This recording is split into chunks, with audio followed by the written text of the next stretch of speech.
Thank you so much for asking me to speak here today. Hopefully I can shed some light on the subject of critical race theory.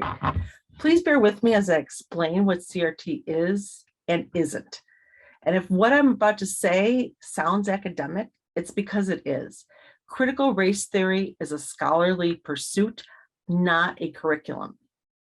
So by this point, we've seen the headlines: critical race theory, the concept dividing the US; critical race theory infiltrating America's 25 most elite K through 12 private schools. North Carolina School Board gets $7.9 million, but only after it limits how race is taught.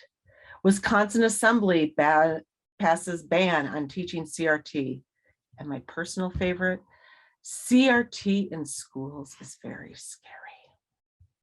If only the people passing these laws and writing these headlines actually understood critical race theory. Yet, like many things, most people jumped on the anti-CRT bandwagon without knowing what it actually is. The term has become the new boogeyman because we fear what we do not know. So here's the scoop. Critical race theory is not taught in K through 12 schools. I need to say this again. Even in the most progressive of districts, CRT is not taught in K through 12 education. It's not even taught in many undergraduate college courses. And unless they're in law, education, or another social science, even graduate students would not expect to see it in their classes. So what exactly is critical race theory? Here's where you get a little academic. Based on critical theory, which itself examines the societal structures that cause and justify oppression, critical race theory turns its focus to the institutions and laws of American society that exist to perpetuate racism. This began in the 1970s when legal scholars became concerned that the courts were taking too long to settle civil rights laws. These scholars wanted to find out why that was happening. So as a theory, CRT asserts race as a social construct created to exploit and oppress people different from the majoritarian or the people in charge. It strives to dismantle the structures through scholarly writing and, in some cases, activism. Can't say this enough.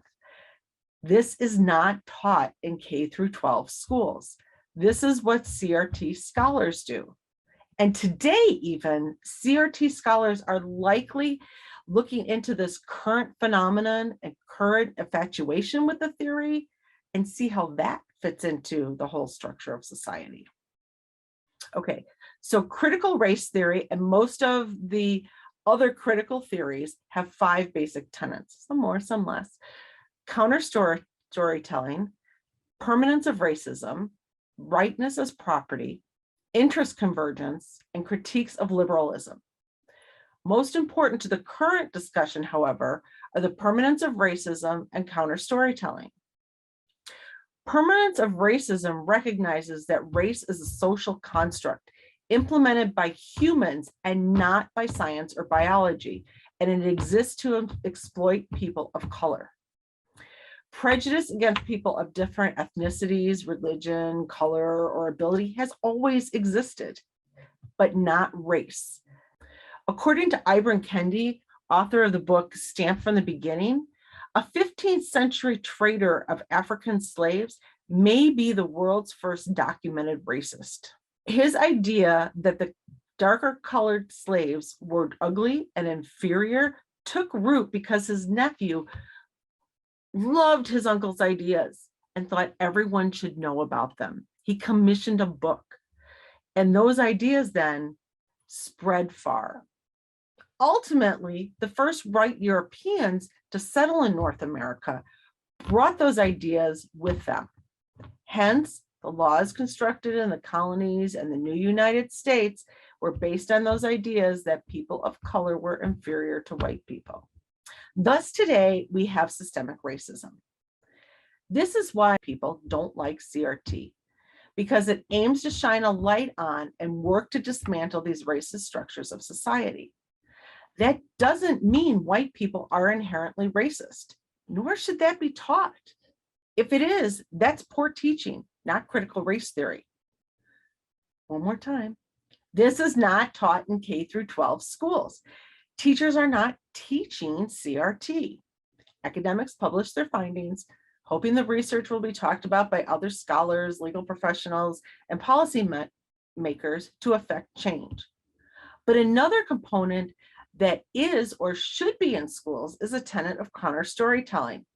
This is perhaps one of the most important ideas to come out of critical race theory and its descendants, that the stories of people of color are important and should be told by people of color.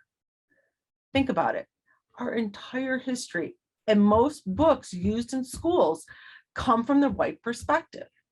CRT challenges people to listen to the stories of people of color by people of color.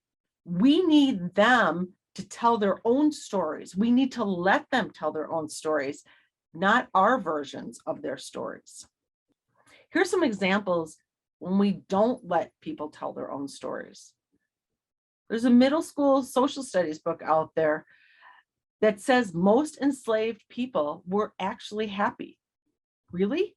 That's not what happened during slavery. Read slave narratives and you will learn a very different story. And those stories are important too. Likewise, we lied plenty to Native Americans. We did not educate their children when we forcefully sent them east away from their families to boarding schools. Rather, we stripped them of their culture and children were forced to accept their native traditions as inferior. Let that story be told. Mexican people living in the Republic of Texas were citizens, but they were stripped of that citizenship once the US annexed Texas. That explains a lot about how immigrants from our southern border are treated today. We owe it to our students, to our children, to know the whole truth of what's happened. We don't pay for the sins of our fathers, but we need to restructure the narrative so that students of color are allowed to see themselves in literature and history and learn about their realities and know that their stories, like the stories of every other person, are real and valid and deserve to be heard. That's not teaching critical race theory. That's teaching the truth. And again, we owe it to ourselves and our children and our future to be honest with our history so we can even begin to approach equity, equality, and empathy.